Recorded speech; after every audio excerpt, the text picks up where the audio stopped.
Everything that you're ordering is a commodity. मतलब आपको अगर फ्राइड राइस खाना है, क्या फर्क पड़ता है कहाँ से आप ऑर्डर कर रहे हो? It's the taste. The cheaper the better. If I don't find the taste good, I'll order from the net. And it's not going to be so different also, right? I mean, there's nothing to compare. You can order from a cafeteria also who's giving you a fried rice for 10 dirhams. Correct. Reshma, you just one thing you mentioned about the consumer behavior. Have you seen the selection of dishes that happens at the cafe basis, the nationality that person comes in? Absolutely. So one of Make it less spicy. Is that one thing? So one of the things that we see in like our outlet in Zahia City Center, it's a very premium outlet. It's in Sharjah, and I think 60-70% of the customers there are Emirati.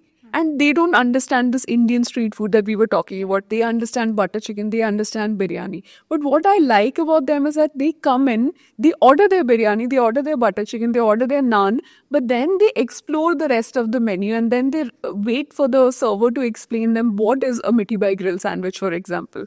Just have one last marketing aspect question is that I've not seen a lot of food business, restaurant business do digital ads. Social media, yes, you're maintaining your page, you're doing your influencer marketing, but what's your take on the digital marketing aspect when it comes to food? So I think so far our branding work and marketing work has been pretty much organic. We are not we don't invest in paid marketing at all, or we do it to a very lesser degree, even if it is on social media platforms. So I wouldn't be the right person to answer this. Maybe there is potential in doing that, but I think most of our business, franchising, everything has grown because of word of mouth and organic marketing and people sharing our content organically. No, but when it comes to digital ads, or when it comes to marketing using a digital platform, we look at or we categorize it into typically three parts. One is our own content that we create.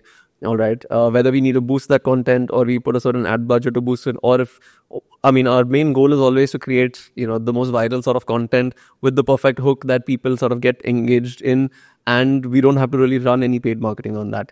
The second would be influencer collaborations. We work with a wide set of influencers over here to promote any new launches that we are doing. So that's, I feel, one of the most effective ways, given the UAE market, is one of the most effective ways to sort of get the information out and educate customers.